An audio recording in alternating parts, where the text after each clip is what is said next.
आप सबका स्वागत है मेरे YouTube चैनल में।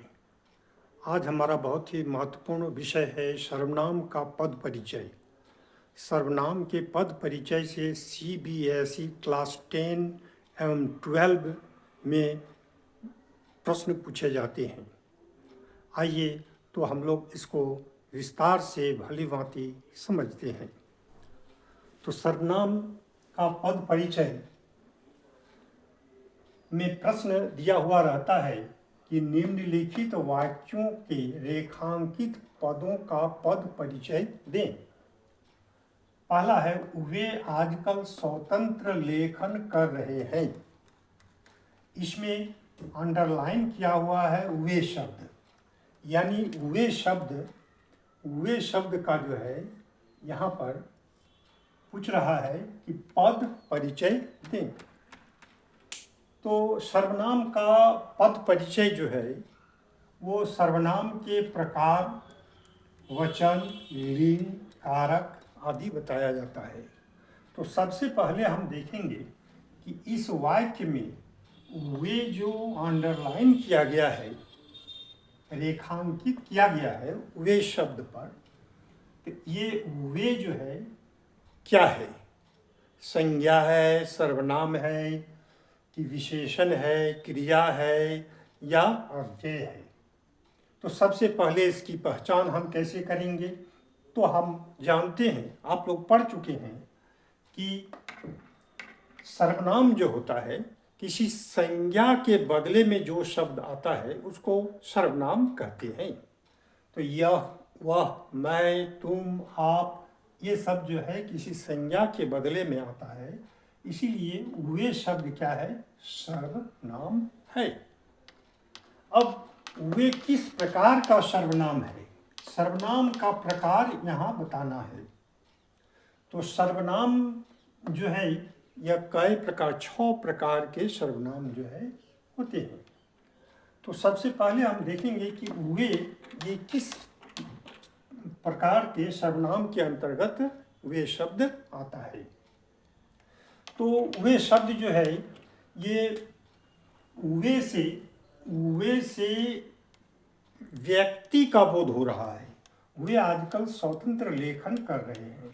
यहाँ वे शब्द से स्वतंत्र लेखन कौन करता है? कोई व्यक्ति करता है। तो वे शब्द से कोई व्यक्ति का बोध हो रहा है और इस वाक्य से स्पष्ट होता है कि वह व्यक्ति यहाँ उपलब्ध नहीं है, यानी वक्ता के समक्ष वो उपस्थित नहीं है। यदि उपस्थित नहीं है तो वे शब्द जो है ये क्या होगा?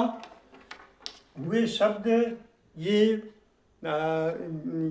पुरुषवाचक सर्वनाम और अन्य पुरुष होगा।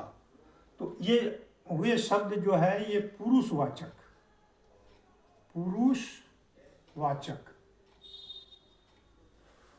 अन्य पुरुष होगा। पुरुषवाचक अन्य पुरुष के अंतर्गत यह आएगा। क्यों?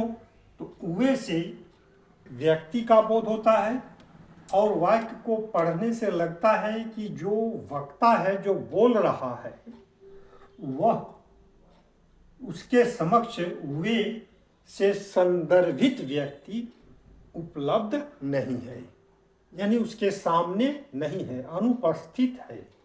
तो ऐसी स्थिति में वे जो है पुरुषवाचक सर्वनाम हुआ, पुरुष का बोध हो रहा है, अनुपस्थित का बोध हो रहा है। और यहाँ चूंकि वो उपलब्ध नहीं है इसीलिए अन्यत्र है, तो अन्य पुरुष हो गया। अब आते हैं कि वचन क्या होगा? तो वे पद का वचन क्या होगा? तो हम लोग वचन में पढ़ चुके हैं कि वह सर्वनाम है, वह एक वचन में और वे बहुवचन इसका रूप होता है। तो वह, वे, तो यहाँ स्पष्ट रूप से दिखाई पड़ता है कि ये वे शब्द जो है बहुवचन है। लेकिन वाक्य को ध्यान से पढ़िए। वे आजकल स्वतंत्र लेखन कर रहे हैं। तो वे लगता है कि एक व्यक्ति है, तो यहाँ वे एक वचन है, लेकिन वे का प्रयोग हम बहुवचन के रूप में भी कर सकते हैं। यानी ये एक वचन को बहुवचन के रूप में आदर सूचक बहुवचन इसको कहते हैं। यानी आदर दिखाने के लिए हम वे का प्रयोग करते हैं। जैसे वे मेरे पिताजी हैं, तो वे आदर दिखाने के लिए यहाँ किया गया, सम्मान दिखाने के लिए वे शब्द का यहाँ प्रयोग किया गया है। यदि ऐसा नहीं होता तो क्या लिखते? वे लोग या वे सब या वे लड़के,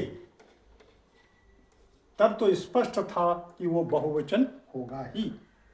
तो इसीलिए वे शब्द जो है यहाँ बहुवचन तो है, लेकिन आदर के लिए यहाँ बहुवचन का रूप इसको दिया गया है। तो इसको आदर सूचक बहुवचन इसको कहेंगे। आदर सूचक बहुवचन। आदर दिखाने के लिए बहुवचन इसको बनाया गया है, लेकिन वे शब्द लगता है कि ये एक वचन है। तो चलिए, ये बहुवचन है, आदर सूचक बहुवचन इसको हम कहेंगे। अब लिंग, वे आजकल स्वतंत्र लेखन कर रहे हैं। कर रही है, कर रहा है नहीं है, कर रहे हैं। तो इससे स्पष्ट नहीं होता है कि वे पुरुष जाति का है कि स्त्री जाति का है। इसीलिए यह दोनों हो सकता है। यदि वे स्त्री को संदर्भित कर रहा है तो वह स्त्रीलिंग होगा, वे पुरुष को संदर्भित कर रहा है तो वो पुरुष होगा। तो यहाँ हमको क्या लिखना होगा? स्त्रीलिंग, पुल्लिंग। स्त्रीलिंग पुल्लिंग यह दोनों हो सकता है। अब ये कारक, तो कारक हम कैसे पहचानेंगे?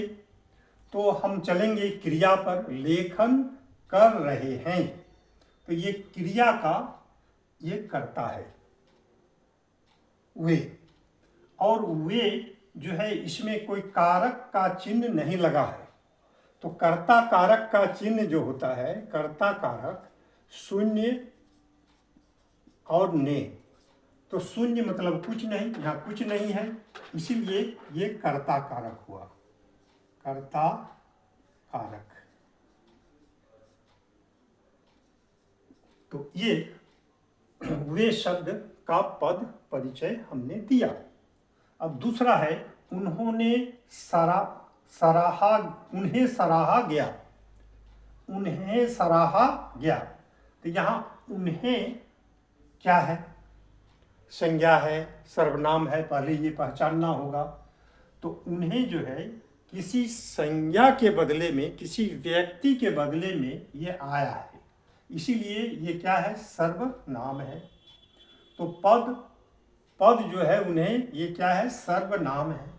अब है सर्वनाम का प्रकार, यानी किस प्रकार का सर्वनाम है उन्हें।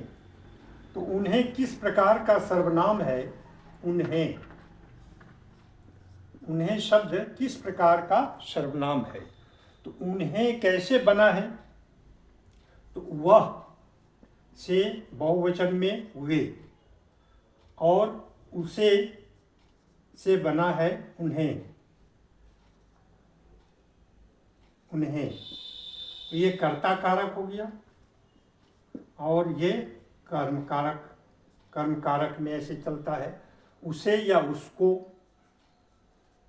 उसको, उन्हें या उनको, दोनों होता है। तो हम देखते हैं कि उन्हें से कोई व्यक्ति का बोध हो रहा है। वाक्य को पढ़िए, उन्हें सराहा गया, यानी किसी की सराहना की गई। तो सराहा गया, उन्हें से व्यक्ति का बोध हो रहा है, और लगता है जो बोल रहा है वक्ता के समक्ष वह उन्हें जिसको संदर्भित कर रहा है वह व्यक्ति उपस्थित नहीं है। तो उपस्थित नहीं है और व्यक्ति को संदर्भित कर रहा है तो ये क्या हो जाएगा? ये पुरुषवाचक अन्य पुरुष, पुरुषवाचक अन्य पुरुष,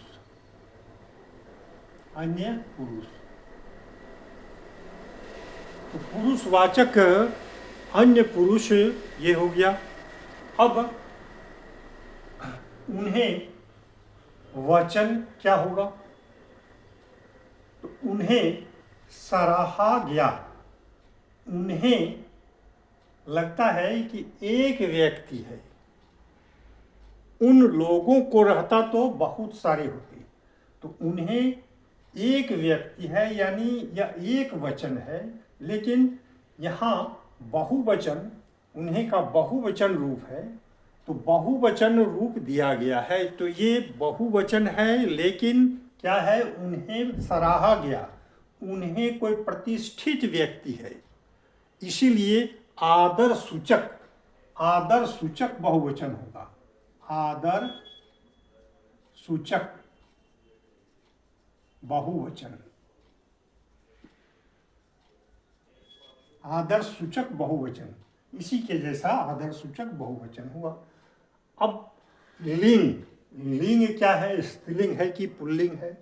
हम कैसे विचार करेंगे? तो उन्हें सराहा गया, तो उन्हें से न स्त्री का बोध हो रहा है न पुरुष का स्पष्ट नहीं हो रहा है, यानी उन्हें सराहा गया, तो ये आदर सूचक बहुवचन हुआ और ये स्त्रीलिंग हुआ। उन्हें नहीं, ये भी जो है उन्हें सराहा गया, तो इसका जो लिंग होगा उन्हें सराहा गया, तो उन्हें महिला है या पुरुष है स्पष्ट नहीं है, इसीलिए ये भी जो है उभय लिंग यानी स्त्रीलिंग पुल्लिंग दोनों होगा। स्त्रीलिंग पुल्लिंग दोनों होगा। अब आइए कि इसका लिंग कारक क्या है? तो कारक, उन्हें का कारक जो है तो सराहा गया, तो उन्हें जो है उन्हें उसको, उन्हें उनको, तो ये कर्म कारक होगा, क्योंकि ये दूसरा रूप है, यानी कर्म का यहाँ उन्हें कर्म का चिन्ह लगा हुआ है, उन्हें माने उनको, तो ये कर्म कारक हुआ, कर्म कारक हुआ। अब आइए, मैं भी वहाँ रुक कर उन्हें सुनना चाहती थी, तो मैं से कोई पुरुष या स्त्री का बोध हो रहा है और वक्ता का बोध हो रहा है, यानी जो बोल रहा है वक्ता का बोध हो रहा है मैं, यानी वक्ता के लिए ये मैं शब्द आया है, तो ये क्या हो जाएगा? पुरुषवाचक हो जाएगा, पुरुषवाचक। कौन पुरुष होगा? तो मैं, तुम, ये वक्ता के लिए जब आता है तो ये जो है क्या हो जाता है? कौन पुरुष हो जाएगा ये? तो ये उत्तम पुरुष या प्रथम पुरुष भी बोलते हैं, उत्तम पुरुष, तो ये उत्तम पुरुष हो गया। अब आइए कि वचन क्या होगा? तो वचन दो होता है, एक वचन और बहुवचन। तो मैं से एक व्यक्ति का बोध हो रहा है, तो इसीलिए ये क्या होगा? एक वचन हो जाएगा, एक वचन।